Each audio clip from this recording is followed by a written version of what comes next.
teman-teman, selamat hari Minggu. Gimana nih kabar kalian hari ini? Semoga kalian sehat dan baik-baik aja ya. Meskipun sampai sekarang kita masih beribadah secara online, kita harus tetap semangat. Sebelum kita mulai ibadah, mari kita siapkan hati kita dengan menyanyikan lagu Ku Nyanyikan Kasih Setia Tuhan.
Teman-teman, mari kita bersatu di dalam doa. Tuhan, terima kasih atas berkat yang Kau limpahkan pada kami hari ini. Tuhan, pada hari ini kami akan mulai ibadah. Kiranya Engkau sertailah kami, kiranya Engkau siapkanlah hati kami dari awal ibadah hingga akhir ibadah. Kiranya firman-Mu ini dapat kami terapkan dalam kehidupan sehari-hari. Tuhan, inilah doa kami serahkan seluruh doa ini ke dalam tangan kasih-Mu. Haleluya, amin. Teman-teman, tema ibadah kita pada hari ini adalah bangkit dari keterpurukan. Teman-teman pasti tahu kan, kita itu harus bangkit dari keterpurukan sehingga kita tidak berlarut-larut dalam kesedihan dalam jangka waktu yang panjang. Sebelum kita mendengarkan firman, mari kita angkat satu pujian dari PKJ 117, ada yang tanya.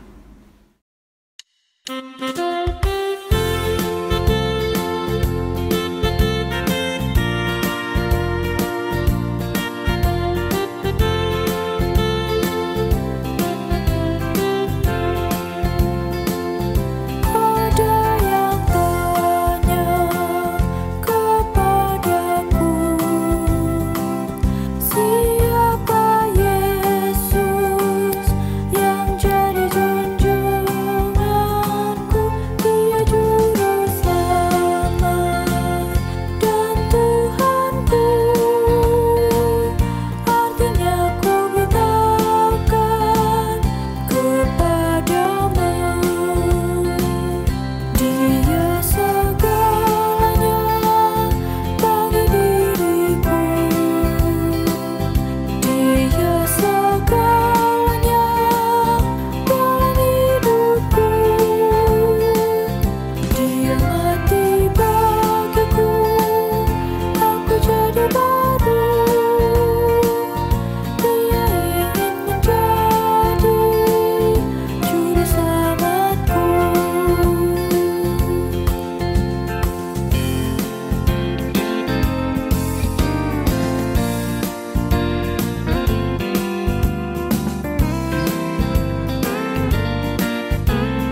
Teman-teman remaja yang dikasih oleh Tuhan, sebelum kita membaca dan merenungkan firman, mari kita bersama-sama berdoa.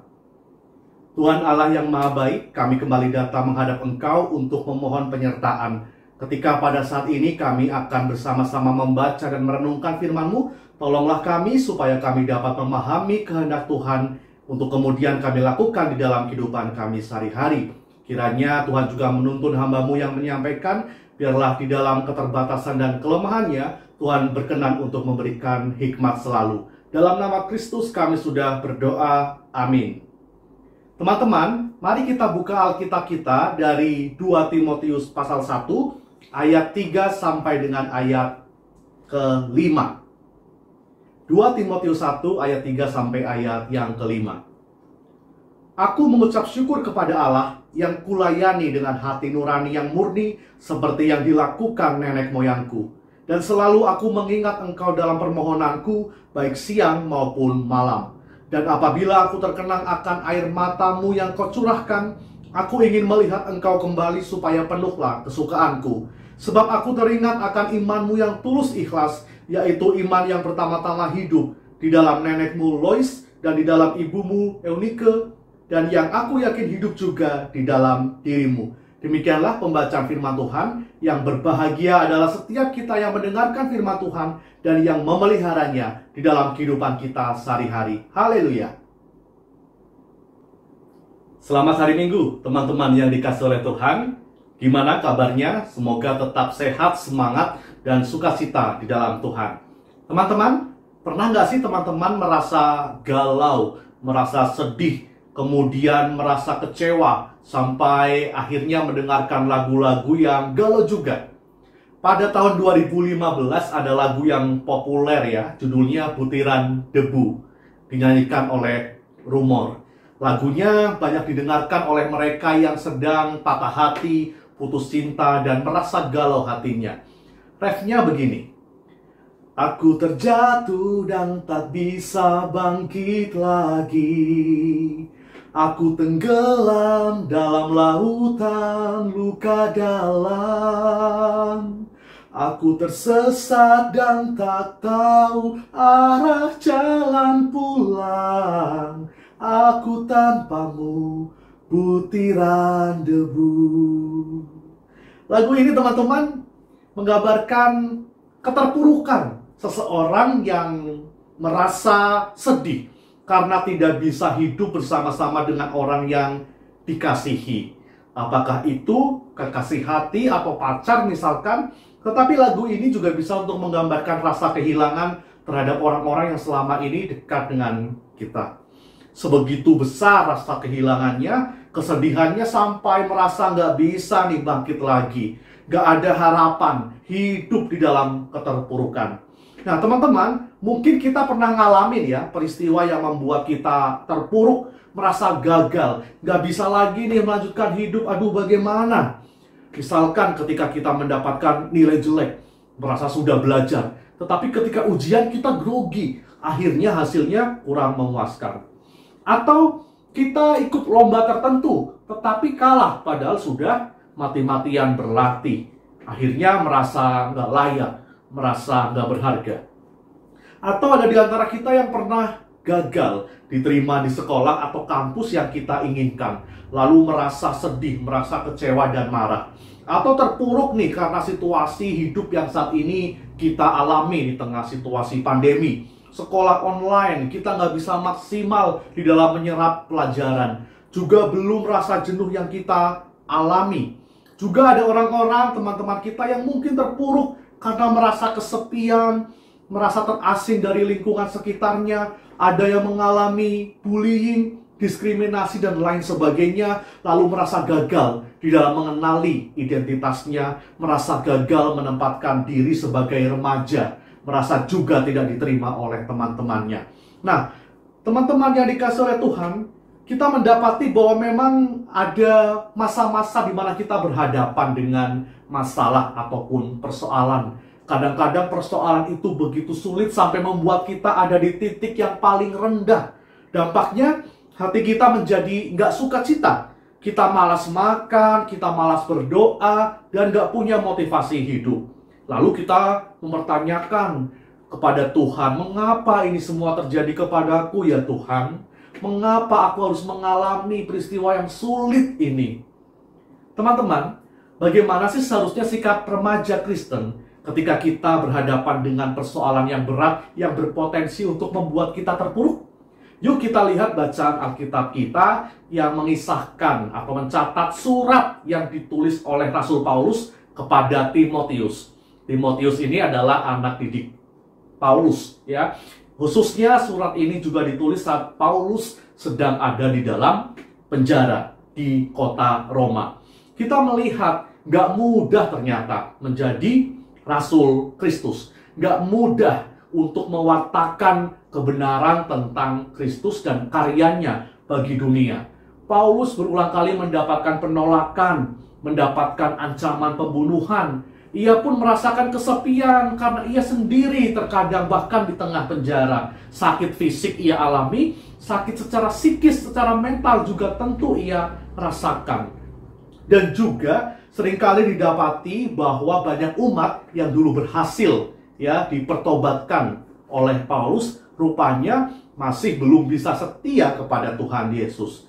Lalu semua yang Paulus alami bisa menimbulkan pergumulan batin yang hebat, yang dalam, berpotensi untuk membuat Paulus terpuruk ya, karena Paulus sudah bekerja secara optimal di dalam mempersaksikan Kristus, tetapi hasilnya kadang-kadang tidak selalu sesuai dengan yang ia harapkan.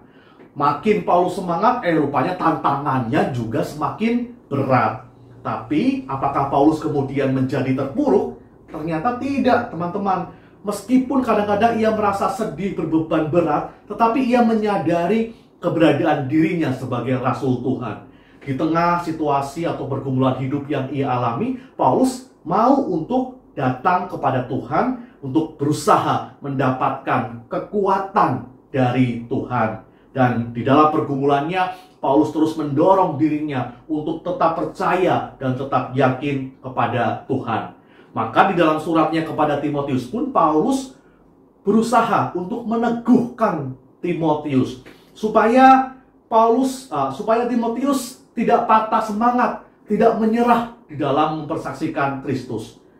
Disampaikan juga oleh Paulus bahwa Paulus mengenal, memahami, tahu kualitas iman Timotius, sebab Timotius dididik dalam iman sejak kecil oleh neneknya dan juga ibunya.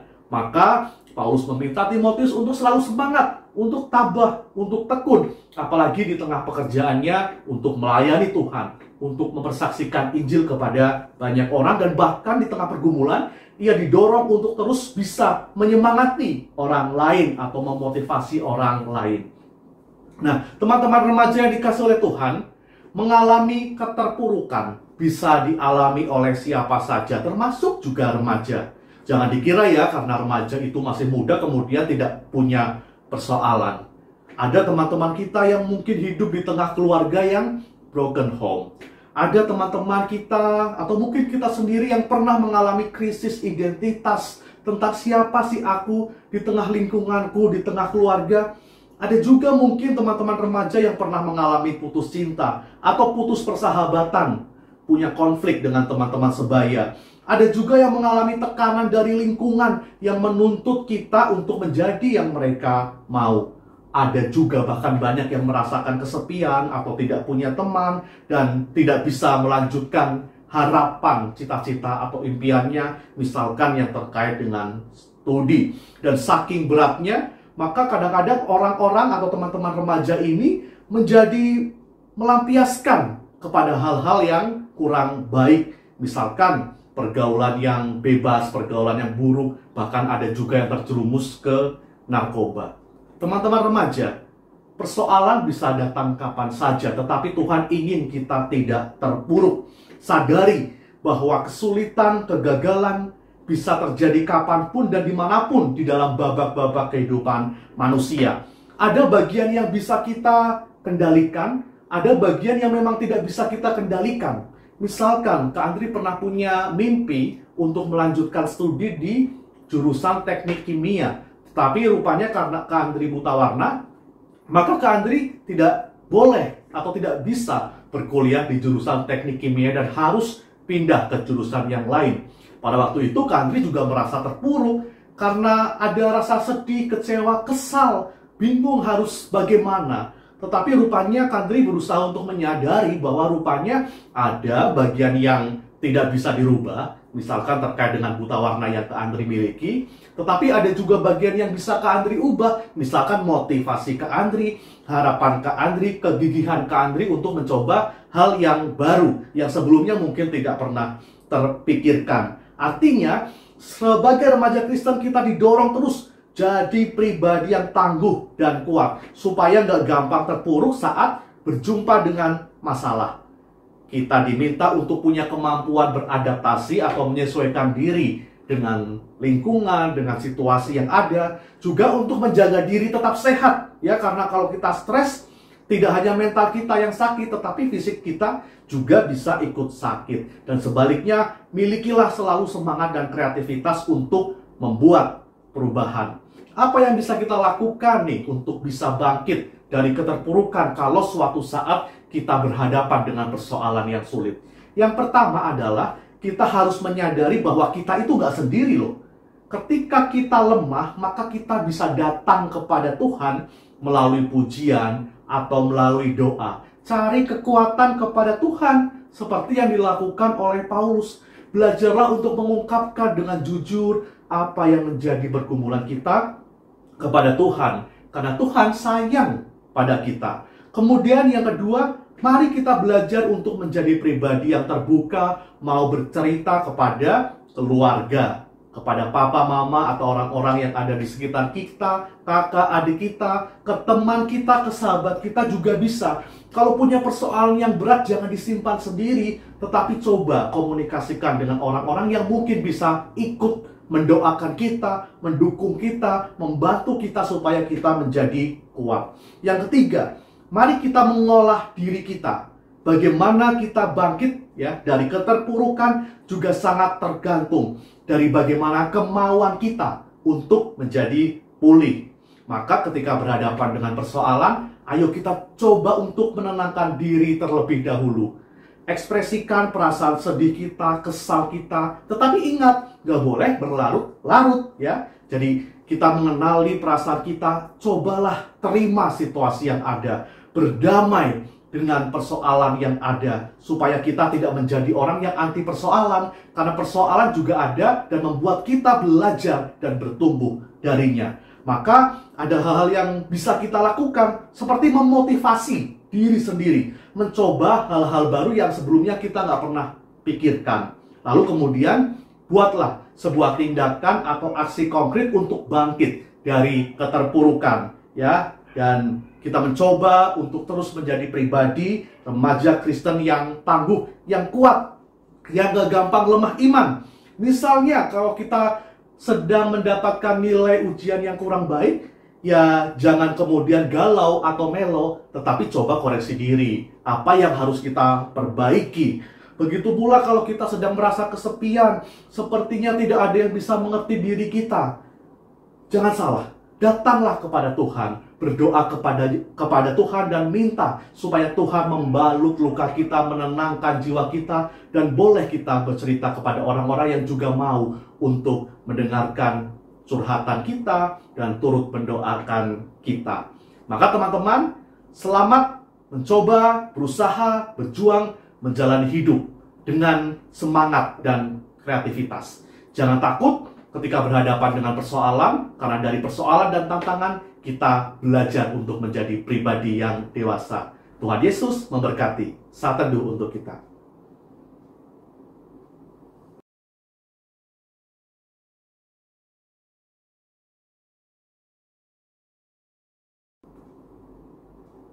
Mari kita bersama-sama menaikkan pokok doa syafaat kita. Bapa yang baik, kami bersyukur Tuhan senantiasa mengingatkan kami untuk menjadi pribadi yang mau berani berjuang menghadapi tantangan dan kesulitan, karena kami percaya bahwa Tuhan akan menolong kami. Juga ketika di dalam situasi pandemi ini kami masih harus bersekolah secara online maupun tatap muka secara terbatas, Tuhan juga berkenan untuk menolong, meneguhkan, dan menguatkan kami.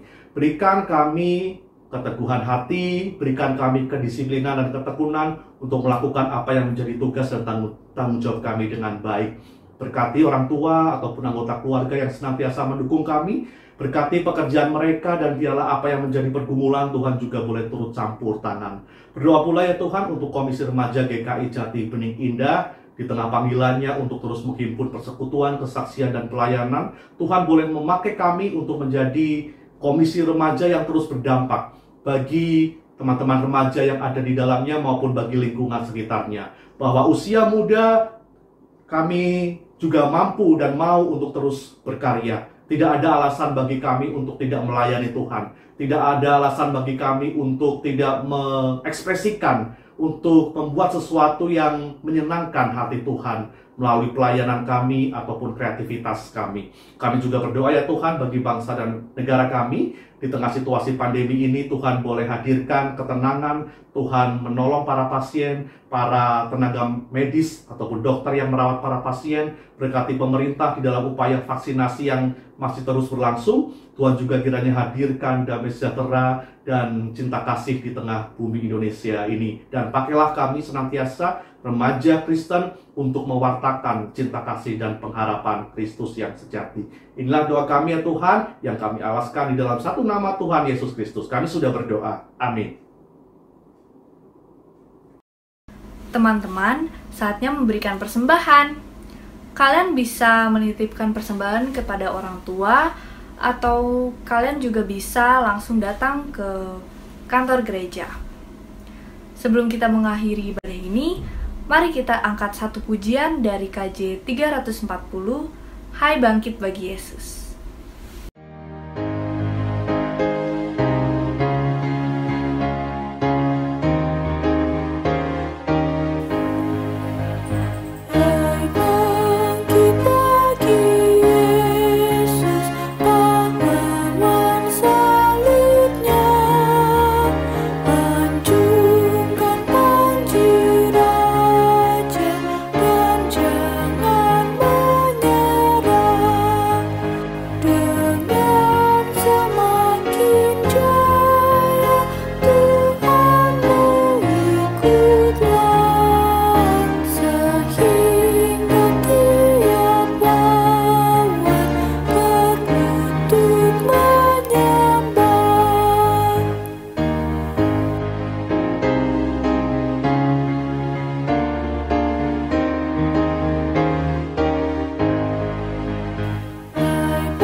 teman-teman, gak kerasa ya ibadah kita udah selesai.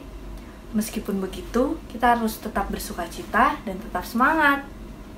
Kalian juga jangan lupa untuk tetap taati protokol kesehatan, dan kalian juga jangan lupa untuk selalu jaga kesehatan kalian ya. Sampai jumpa di lain waktu. Selamat hari Minggu. Bye.